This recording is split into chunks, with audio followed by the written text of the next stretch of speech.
E aí galera das redes sociais do Integral, tudo bem com vocês? Hoje eu estou aqui com uma pessoa diferente do comum, não é professor, não é aluno atualmente, já foi aluno do Integral há pouco tempo, entre aspas, mas antes de mais nada eu queria que você se apresentasse pra galera, por favor, porque a maioria que sabe desse vídeo, alguns podem te conhecer, mas outros não devem te conhecer.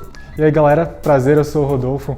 E me fala, Rodolfo, sobre você. Você foi ex-aluno, não foi você? Eu estudei no Integral de 2010 a de 2016 e entrei no F2, né? Então formei no AV. E depois do AV eu fui parar na Austrália. Galera, o Rodolfo foi parar na Austrália simplesmente quanto tempo depois de ter formado? Só 3 meses depois de ter formado. Então você que é do avançado e está preocupado com o seu futuro, aqui a gente tem um exemplo claríssimo de que existe vida após o AV. Com certeza tem vida depois do AV. Optei por uma opção fora do padrão e para mim era muito difícil escolher uma faculdade assim, logo depois. Eu era muito jovem, né? Formei com 18 anos, então para mim era muito difícil na época escolher um curso.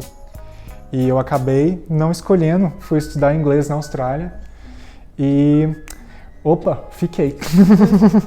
Então galera, vocês estão vendo esse vídeo, vocês do avançado, do M1 ao M3, vocês que estão no F1, F2, F3, o que a gente quer passar para a galera que está se formando agora ou que está vindo dos outros anos, é que o mundo não se resume, o terceiro ano do ensino médio, todos os anos, não se resume a você escolher uma faculdade no terceiro ano. Você tem outras opções.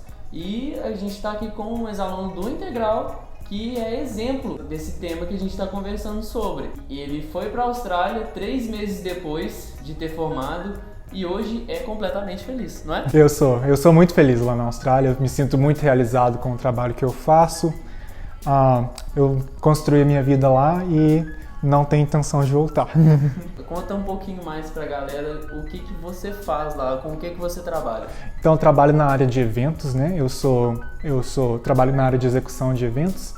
Então eu trabalho numa hípica de cavalos e eles têm corridas todos os sábados e durante a semana eles alugam os espaços para fazer casamentos, eventos corporativos, jantares, almoços e até funerais. E falando nesses funerais que o Rodolfo comentou comigo, a gente teve uma conversa em off e ele me contou uma curiosidade sobre os funerais na Austrália que eu achei interessante trazer aqui para essa entrevista. Qual que é a diferença? Então, aqui no Brasil os funerais eles acontecem muito rápido e acontece tipo no auge do luto das pessoas. Lá na Austrália, o mais comum é acontecer entre 2 e 3 semanas. Eles gostam de fazer mais uma celebração da vida mesmo, né? Eles não fazem uma festa, colocam as músicas que as pessoas gostavam, colocam comidas que eles curtiam e as pessoas se reúnem e celebram a vida da pessoa. E essa moto, vamos gravar de novo. Que saco, eu falei tão melhor dessa parte. Só o finalzinho, porque... E também queria que você comentasse um detalhe importante sobre a diferença da segurança do Brasil para a Austrália, que você notou de diferença, que você falou assim, nossa! Então, a primeira coisa que me chamou muita atenção foi que eu cheguei lá na casa que eu estava ficando, né? E não tinha muro. Lá tinha uma cerca que era para o cachorro não sair. E dava para você abrir a porta da cerca com a mão, assim, não tinha tranca, não tinha nada. Era só entrar e todas as casas são assim, não tem muro. Quando tem é super baixinho e é mais para os animais, para as crianças pequenas. Muito interessante. E eu ando tipo de dia às 2 horas da tarde me sentindo tão seguro quanto eu sinto às 2 da manhã. Nunca me preocupo. A questão não é uma segurança que vai no fundo da cabeça o tempo todo, né? E aqui no Brasil já é uma coisa que você está sempre se preocupando, escondendo o celular. Eu, por exemplo, quando vou passar, que eu tô indo embora, que eu saio daqui 7h30, pra quem não sabe, eu escondo o meu telefone. Então, se eu morasse na Austrália, eu não teria que esconder o meu telefone. Eu ando de noite com a lanterna do telefone acesa pra iluminar o caminho. A diferença, gente, a diferença é desse jeito. Eu queria que você comentasse sobre até relacionado um pouquinho com essa segurança, eu queria te perguntar como que o governo australiano geriu a pandemia durante o ano passado e o ano retrasado.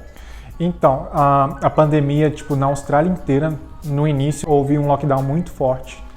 Então, logo no primeiro mês, assim, quando decretaram o lockdown, eu não podia sair 10 km de casa, né?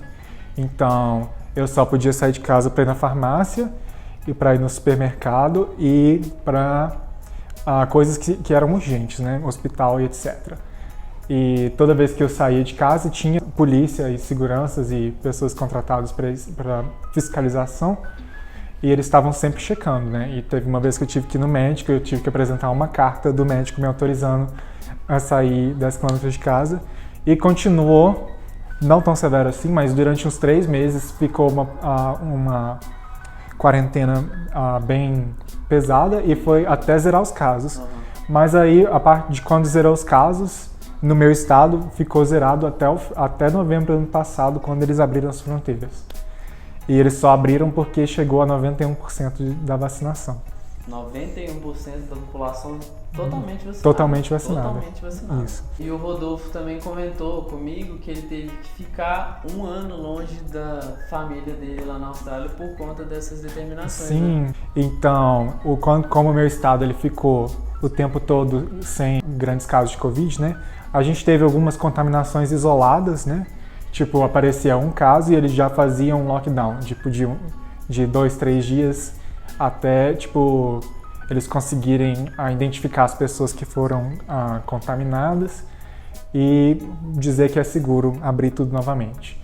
Mas o estado onde minha família mora, não foi a mesma situação. Houve uma situação de descontrole lá em Sydney, que houve um grande número de contaminações e eles fecharam as fronteiras entre o meu estado e deles. Então eu fiquei 1 ano inteiro sem poder ver minha família, que mora, tipo, a menos de 300 quilômetros de mim. Nossa. E fora que eu ia vir para o Brasil, né, em 2020, logo antes da pandemia, e eu fiquei sem poder vir e vim só agora. Então fiquei 4 anos sem ver minha família aqui. Meu Deus. Tá vendo você? Que olha, tá pior. Vem aqui, Tânia. Imagina. E podemos também falar sobre educação, não podemos?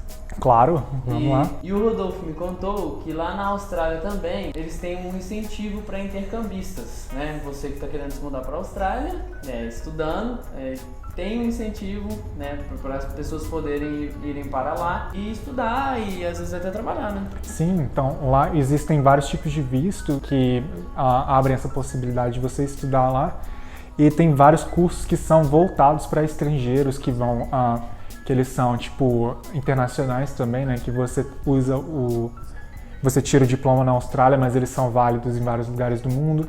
Tem cursos técnicos, tem cursos superiores e você tem essa oportunidade de estudar lá na Austrália enquanto você trabalha. Antigamente você podia trabalhar só 20 horas, agora já pode trabalhar 40 e dá para viver tranquilamente lá com esses vistos. E para quem não sabe, a Austrália é o país que mais paga bem no mundo, então tá bem de vida, né? Brincadeira, gente. Então, pra você que tem vontade, que quer ir pra lá com a cara e com a coragem, igual ele foi, lá paga bem. Isso é uma notícia boa pra você que quer ir pra lá, não é? Com certeza, lá dá pra se manter muito bem com 20 horas de trabalho, estudando, dividindo essa carga horária, né, com os estudos e com o trabalho. Dá pra pagar visto, dá pra pagar a escola, dá pra pagar a comida. Dá pra viver bem, só não vai viver em luxo, mas vai viver bem, com qualquer tipo de área que você for trabalhar. Ele me contou, em off, né, que a gente teve uma conversinha antes, que ele começou trabalhando lá de jardinagem, como jardineiro. Sim, um amigo meu trabalhava como jardineiro, enquanto eu ainda estava na aula de inglês, e ele precisou voltar para o Brasil, ele me passou as casas que ele fazia para mim, e eu fui, né, estudei na internet, no YouTube, e fui. E fiquei fazendo isso por uns 8 meses. Eu só parei porque minha coluna doía muito. E eu já fiz vários tipos de trabalho lá. Já trabalhei em jardinagem, que eu já falei. Trabalhei como faxineiro, trabalhei em escritório. Agora trabalhei como garçom numa empresa de eventos. E foi lá que eu fui promovido para o que eu faço hoje em dia.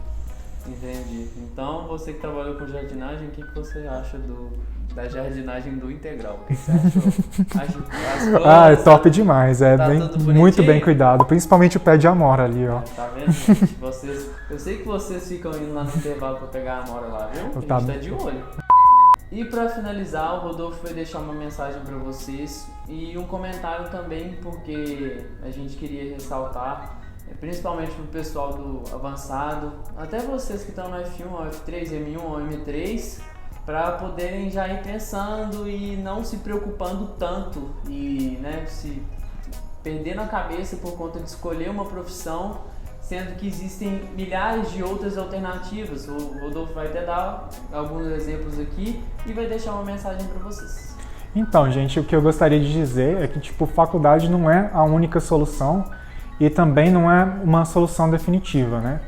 Por exemplo, se você decidir não fazer faculdade assim que você sai do integral, é uma possibilidade que ainda vai estar aberta uns 10 anos depois. A minha mãe, por exemplo, ela fez faculdade de psicologia, agora que aposentou aos 55 anos. Fora que existem outros tipos de carreira que não exigem esse tipo de estudo, né?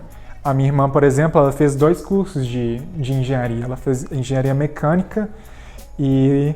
Minha irmã, se ela estiver assistindo, me desculpa se eu falar errado, mas eu acho que foi engenharia de automação também.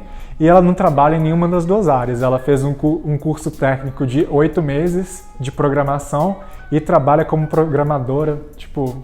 muito mais feliz do que se eu estivesse trabalhando na área, sabe? E o Rodolfo tá tentando levar ela pra lá. Então, com certeza. E eu também tenho uma amiga que trabalha em marketing sem ter estudado e trabalha vendendo chocolate, ganhando super bem também. Então, assim, estudem que existem várias outras alternativas, não fiquem dentro da caixinha. Galera, então é isso. Essa foi a entrevista com o nosso ex-aluno Rodolfo. Um ex-aluno falando com outro ex-aluno, olha pra você ver como é que é a seleção. E você que assistiu e gostou, deixa o seu like aí, por favor, que ajuda a gente demais, ajuda a plataforma a reconhecer o nosso conteúdo e recomendar para as outras pessoas. Compartilha para quem você acha que vai gostar da entrevista. Então, você que tem um amigo aí, manda para ele e fala para ele curtir, comentar e compartilhar também. E espero vocês nos próximos vídeos, porque vai ter entrevista com aluno, teve com ex-aluno, vamos ter mais e com professores também. E é isso. Muito obrigado a todos que assistiram e um abraço. Falou, galera!